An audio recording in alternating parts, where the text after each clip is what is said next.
श्री विद्याय नमः। कुंभ राशि वाले सभी जातक सूर्य नारायण आ चुके हैं मकर राशि में। आप ही की राशि के जो स्वामी हैं शनि महाराज, उनकी दूसरी राशि में मकर राशि, मकर और कुंभ के दोनों के मालिक शनि महाराज हैं। तो शनि की स्थिति है आपकी राशि पर, परंतु सूर्य जा रहे हैं आपकी राशि से पहले वाली राशि में, यानी आपके 12वें घर पे। सूर्य का ये प्रभाव आपकी राशि पर क्या पड़ने जा रहा है, क्योंकि सूर्य आपके सप्तम भाव के मालिक हैं, मार्केस हैं सूर्य आपके लिए, और उनकी स्थिति 12वें घर के अंदर जा रही है। तो ये किन चीज़ों के लिए अच्छी है और किन चीज़ों को आपको सावधानी बरतनी है, ये वीडियो आज की वीडियो में आपको बताने वाला हूँ, ये बात बताने वाला हूँ। चलिए शुरू करते हैं। नमस्कार, मैं हूँ एस्ट्रो शिवम पंडित और मैं आप सभी का स्वागत करता हूँ अपने YouTube चैनल श्री विद्या एस्ट्रो में। मित्रों, कुंभ राशि जिस राशि के आधिपत्य जो हैं वो शनि महाराज हैं। शनि महाराज इन राशि के स्वामी हैं और इसी कारण से ही जो राशियां होती हैं ये अपने कामों पर विशेष ध्यान रखती है। इनका विशेष प्रभाव होता है कि ये नियमों का, कानूनों का, कायदों को फॉलो करें और उसी के दौरान अपनी अचीवमेंट को प्राप्त करें। यानी किसी का दिल ना दुखाना, किसी को परेशान ना करना इनकी आदत होती है। गरीबों की, निसहायों की सहायता करना ये इनका गुण होता है, क्योंकि इनकी राशि के मालिक ही शनि महाराज हैं। तो ये किसी भी व्यक्ति को दुखी देख करके उनकी पीड़ा को शांत भी करना चाहते हैं, चाहे उनमें फिर इनके पास खुद के पास कितना दुख हो, परंतु दूसरे के दुख को कम करने का प्रयास करने के लिए लग जाते हैं। अब बात करेंगे सूर्य नारायण की। तो सूर्य नारायण 14 जनवरी से लेकर के 13 फरवरी तक मकर राशि में, यानी कि आपकी राशि से 12वें घर में पहुंच चुके हैं।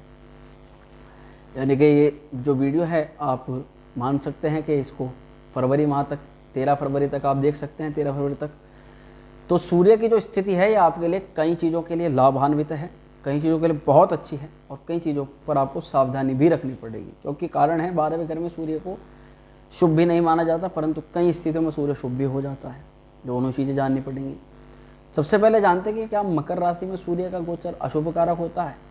तो मैं आपको बताना चाहता हूँ कि मकर राशि में सूर्य का गोचर अशुभ कारक नहीं होता, क्योंकि जब मकर राशि में सूर्य आते हैं तब सूर्य उत्तरायण हो जाते हैं और उत्तरायण होने से मांगलिक और शुभ कार्यों की शुरुआत हो जाती है। तो ऐसी कोई भी अवधि, कोई भी तिथि जिसमें किसी ग्रह के कारण से मांगलिक कार्यों की शुरुआत हो रही है, तो वह तिथि या फिर वह राशि गलत नहीं हो सकती, वो अपने आप में अच्छी है।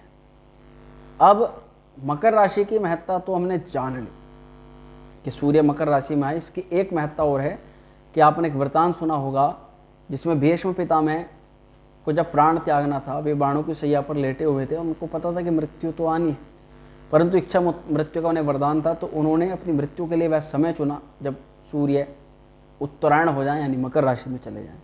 और सूर्य उत्तरायण होने के बाद में फिर भीष्म पितामह ने अपना प्राण त्यागा था, और उस कार्य के लिए उन्होंने सभी को, यहाँ तक कि भगवान श्री कृष्ण को भी कई महीनों तक का इंतजार करवाया था। तो यहाँ भी इनकी श्रेष्ठता बढ़ जाती है। सूर्य का मकर राशि में प्रवेश करना एक योग बन जाता है कि हाँ, ये बहुत सुंदर योग है। इसी के अलावा जब सूर्य मकर राशि में प्रवेश कर रहे होंगे उस समय सूर्य उत्तराषाढ़ा नक्षत्र पर होंगे, जो कि नक्षत्र उनका स्वयं का है। वहीं शनि महाराज मालव्य योग का निर्माण कर रहे होंगे आपकी राशि पर। मकर राशि और कुंभ राशि वाले जातक पर शनि की 7.5 का द्वितीय चरण भी चल रहा है। द्वितीय चरण के दौरान मैं जान सकता हूँ कि आपकी वर्तमान स्थिति में आप कितनी चिंता, डिप्रेशन, टेंशन और एंग्जाइटी से गुजर रहे हो। निश्चित तौर पर अधिकतर कुंभ राशि वाले जातक ये चीज़ समझ जाएंगे कि शनि की 7.5 होती कैसी है, क्योंकि ये व्यक्ति को घर से बाहर निकलवा करके काम करवाना सिखाती है और उसको कंधों पर असली में जिम्मेदारी क्या होती है वो डाल देती है। तो अब सूर्य महाराज का 12वें घर में आना, क्योंकि आपके सप्तम से हैं, निश्चित तौर पर ये आपके वर्कलोड को बढ़ाएंगे, काम के प्रेशर को बढ़ाएंगे। आपके ध्यान रखने वाली चीज़ें ये होती हैं कि आपको अपने पार्टनर के स्वास्थ्य का बहुत ध्यान रखना होगा। मतभेद ना हो आपस में, इस चीज़ का बहुत ध्यान रखना होगा। हर चीज़ को क्लियर करके चलना होगा शुरुआत के दौरान ही, और जितना हो सके सहयोग करें आपके अपने पार्टनर के साथ में, उसी से आपका ये समय अच्छा रहेगा, बेहतर रहेगा। अब क्योंकि सप्तमी इसकी 12वें घर के अंदर स्थिति है, तो आपके पार्टनर को लेकर के, आपके व्यापार को लेकर के इन्वेस्टमेंट हो सकते हैं, आकस्मिक धन खर्च हो सकता है, यात्राओं के प्रबल योगों का निर्माण हो जाता है। आप किसी काम के सिलसिले में यात्रा करने जा सकते हैं, आप अपने पार्टनर के साथ में किसी यात्रा को पढ़ने के लिए जा सकते हैं।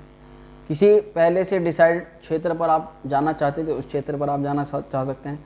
कुछ समय घूमना, भ्रमण करना, ये सब गतिविधियाँ 2024 के इस महीने में जनवरी से लेकर के फरवरी के माह तक ये चीज़ें देखने के लिए मिल सकती है। यहाँ ये चीज़ें ध्यान रखने वाली बात होती है कि जब भी सप्तमेश 12वें घर के अंदर जाता है तो व्यक्ति को अपना वाहन, अपनी महंगी वस्तुएं, अपने महंगे उपकरण, अपने वस्त्र, अपने आभूषण, कहीं पर भी जाएं, इनका आप विशेष ध्यान रखें, क्योंकि इनके गुम होने की, इनके चोरी होने की संभावना बढ़ जाती है। ये बात निश्चित है 12वें घर के अंदर।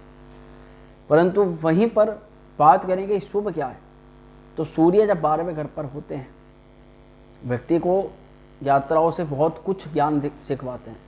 आप जब बाहर जाते हैं और एक दूसरे से मिलते हैं या कहीं भी आते जाते हैं तो आपको सीखने के लिए बहुत कुछ मिलता है। उसको आप अपने कार्य में, क्योंकि सप्तमेश कौन है, व्यक्ति का डेली इनकम है, बाहर जा कर के आप अपने कार्य से जुड़ी हुई कोई चीज़ शुरू कर सकते हैं।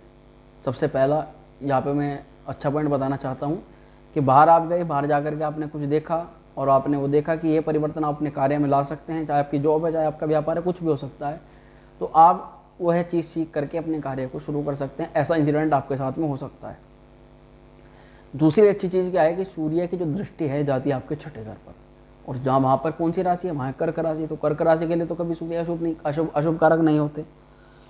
तो उस स्थिति में क्या है कि सूर्य नारायण आपको, जो भी बच्चे कंपटीशन एग्ज़ाम की तैयारी कर रहे हैं उनके लिए अच्छे योगों का निर्माण कर देते हैं। वे अपनी परीक्षाओं में अच्छा प्रदर्शन कर सकते हैं। और सबसे बड़ी बात, जो भी रोग है, जो भी आपको शारीरिक पीड़ा है, वह कई हद तक कम हो जाती है। इसका कारण होते हैं जब भी मारक भाव के स्वामी छठे, 8वें, 12वें घर के अंदर जाते हैं तो वह स्थिति शुभ मानी जाती है। उस स्थिति में उनके जो 12वें घर के जो कारकत्व हैं, अशुभ ग्रह का जो कारक होता है वो कम हो जाता है। उस अवस्था में आपको यदि देह पीड़ा यानी कि शारीरिक पीड़ा होनी हो तो वह कम होती है। आपको जो शत्रु भय होना होता है वह कम होता है। अचानक से लॉस होने की जो संभावना रहती है वह थोड़ी कम रहती है। इस तरह की चीज़ें इसलिए अच्छी मानी जाती है। अब षष्ठम भाव पर सूर्य की दृष्टि होने से व्यक्ति के शत्रु, चाहे व्यक्ति के ऊपर कितनी भी क्रिया कर रहे हो, कितना भी प्रयास कर रहे हो, वह कभी भी उसको पराजित नहीं कर सकते। यानी शत्रु दमन योग का निर्माण हो जाता है यहाँ पर। और अगर आप लोन से संबंधित या ऋण से संबंधित किसी गतिविधि में हैं तो उसके लिए भी सूर्य यहाँ पर शुभ कारक हो जाते हैं। और सबसे अच्छी चीज़ होती है कि यहाँ पर यदि कोई कोर्ट केस चल रहा है, यदि कोई कानूनी गतिविधि आपके साथ चल रही है तो उसके लिए भी इस महीने कुछ ना कुछ अच्छा बेनिफिट देखने के लिए मिल सकता है। ये चीज़ें सूर्य के लिए अच्छी हैं। बाकी जो गवर्नमेंट जॉब के लिए तैयारी कर रहे हैं उनके लिए अच्छे योगों का निर्माण हो रहा है। यात्राओं से आप बहुत कुछ सीख सकते हैं। धन खर्च होने के इस समय प्रबल योग हैं तो उसमें हम कुछ नहीं कर सकते। अगर धन खर्च होता है तो आप उसको कोशिश करें कि आप अपने किसी भी एक अच्छे काम में, यानी कि जो आपको बहुत नेसेसरी काम हो उसमें आप धन खर्च कर दें तो ऑटोमेटिकली वो सही जगह धन खर्च हो जाएगा और आपका लॉस होने से बच जाएगा। तो ये चीज़ें हैं आज के इस राशि फल में। कुंभ राशि वालों के लिए चीज़ें मैंने बताई। बाकी उपायों की अगर बात करें तो क्या कर सकते हैं आप उपाय के तौर पर, नहाने के जल में अपनी थोड़ा सा गंगा जल डालें, काले तिल डालें, उससे आप जल का स्नान करें। बाकी कुंभ राशि वालों पर मैं हर वीडियो के अंदर ये प्रचार कर रहा हूँ और कहता हूँ कि कुंभ राशि वालों पर शनि की 7.5 का इस समय द्वितीय चरण चल रहा है। थोड़ा सा प्रयास कर लीजिए, आप अपनी इस पीड़ा को कम कर सकते हो। 7 मुखी रुद्राक्ष को आप गले में धारण कर लीजिए। आप मानिए मेरी बात, ये आपके लिए शनि की 7.5 के लिए वरदान है। कई लोगों को इससे बहुत अच्छे प्रभाव देखने के लिए मिले हैं और यदि आप अब धारण नहीं करेंगे तो कब करेंगे, क्योंकि सबसे बड़ा पीड़ा का जो समय है वो अभी है। और दूसरा है कि अगर मान लीजिए कि कई लोगों का अच्छा समय भी चल रहा है कुंभ राशि वालों का, वे भी इसको धारण कर सकते हैं, क्योंकि इसको धारण करने से किसी प्रकार का दुष्प्रभाव नहीं है। तो इसको आप जरूर धारण करें। मान लीजिए मेरी बात, इससे आपको बहुत लाभ मिलेगा। इसके बारे में अधिक जानकारी के लिए आप हमारे डिस्क्रिप्शन में भी जा सकते हैं और हमसे सीधा डायरेक्टली संपर्क भी कर सकते हैं। तो मित्रों, मैं आशा करता हूँ बताई गई जानकारी से संतुष्ट होंगे। वीडियो पसंद आए इसको लाइक शेयर करें, चैनल पर पहली बार आए सब्सक्राइब करें। माँ श्री विद्या आपका कल्याण करें। ओम श्री विद्या।